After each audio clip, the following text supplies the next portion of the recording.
Let me tell you something. I love doing these because when I come, there's usually someone new every time, and I appreciate Les and Noah and Paige reading tonight, and it makes everything that we're doing worth it because there's so many talented people in the world, and sometimes they don't get the opportunity to shine their light. And I don't know, it's great to sit there and watch or read and to be invested and see the talent. And it's why I'm standing here, and this is why I want to keep doing these things. I'm working on my first book. Actually, my first book was supposed to be Recovery, and I scrapped it because I just felt like writing a whole book about sobriety and overcoming addiction was just only a part of my journey. So my first book, I decided to work on as a collection of poetry and flash fiction called American Like Me. I'm going to read the title poem for you. It is not its final version, but this is the lead poem for the book. I've actually read it before, and I wrote it a decade ago. But here it goes, American Like Me. This is the lead poem. Hispanics speak Spanish to me.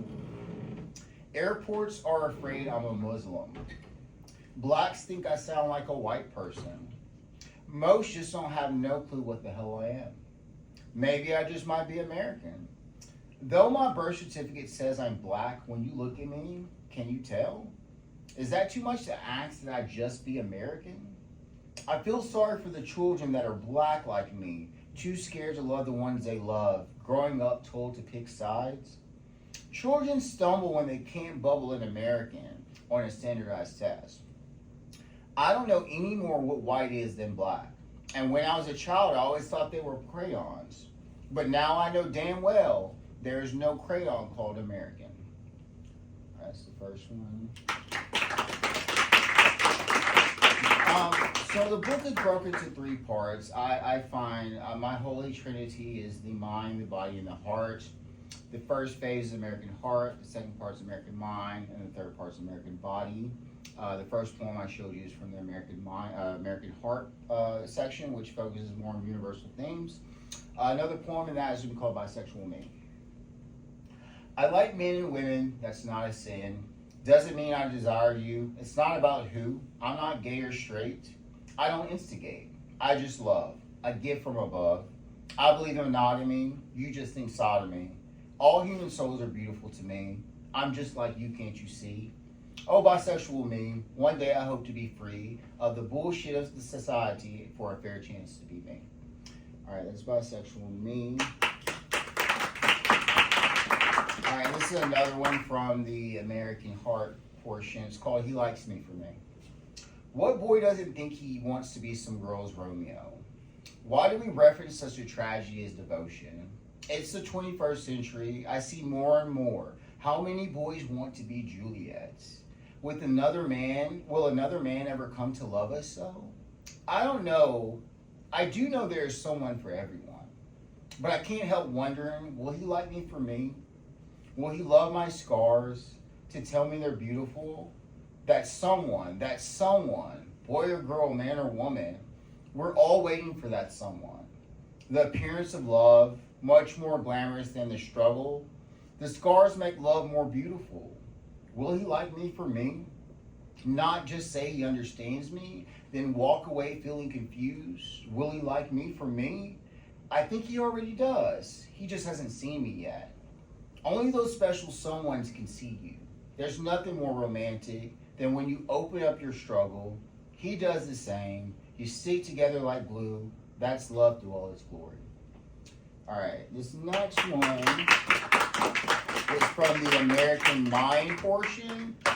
So this portion more or less kind of talks about our ideology as Americans and why we think the ways we do. I have a few flash fiction pieces. The one I'm going to read to you now is called, let's see here,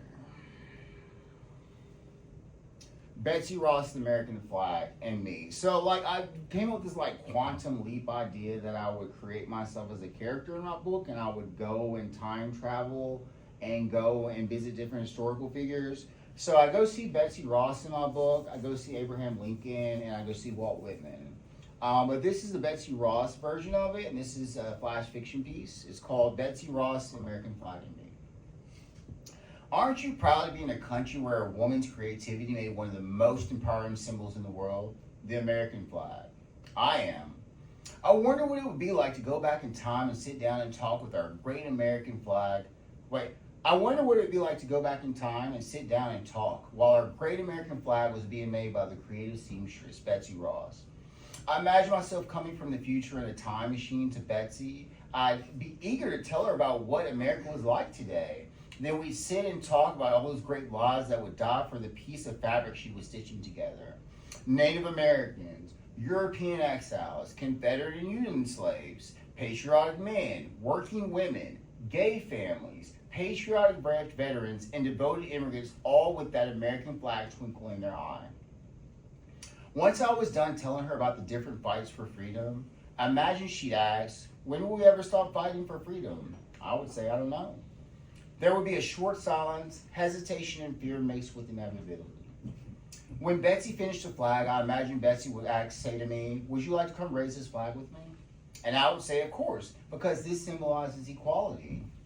We raised the flag together outside her home. And though it's difficult to utter, as the silence of hope can often feel like a burden, as lifting the flag did in this moment, Betsy would ask, are you sure many lives are going to be lost over this flag? And I would respond, yes, and so many people are going to die under it. We both sighed.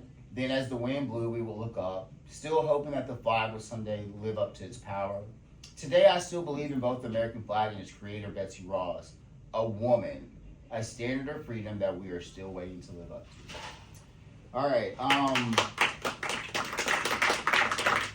so I think I'm going to read you two really quick ones from the American Body. This portion just challenges who we are as a society and calls out a lot of things that just we could be better than. This one's called What the Fuck? I'm sorry. WTF? WTF United States ? But that's what it stands for. Hold on a second.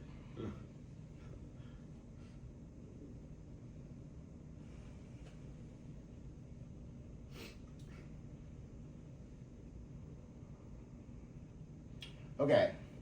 Justice is missing when crime is rampant, grocery stores full, starving is for the homeless, get rich with guns, AIDS, cancer, disease fates, cures dance around us, politics uncovering, freedom frolicking in bondage, the promised land is united, no woman knows this dream, W2F United States, you're so divided.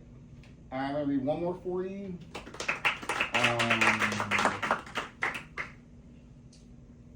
All right, this is called American Deficit Disorder, ADD. Our government thinks we're stupid, telling us bullshit lies about traditions, making us feel ugly when we think, treating us like dogs begging for treats. We are dark wolves led by snakes, led by this bitch of a government, throwing greed out of their mansion windows, letting their trickle-down sins pollute us, the stink of a bad reputation in the world, the muddy debt of elephants and asses. Imaginary wealth sinking us like the Titanic, telling us that God wants them in power. Dreaming up their materials, losing our souls. Mind control makes us love the mind control. We choose subtracting from ourselves. Our government infected us with disorder. They have us disguised working for them as love. Instead of love, America, we get ADD, American Deficit Disorder. And that's all I got tonight. Thank you.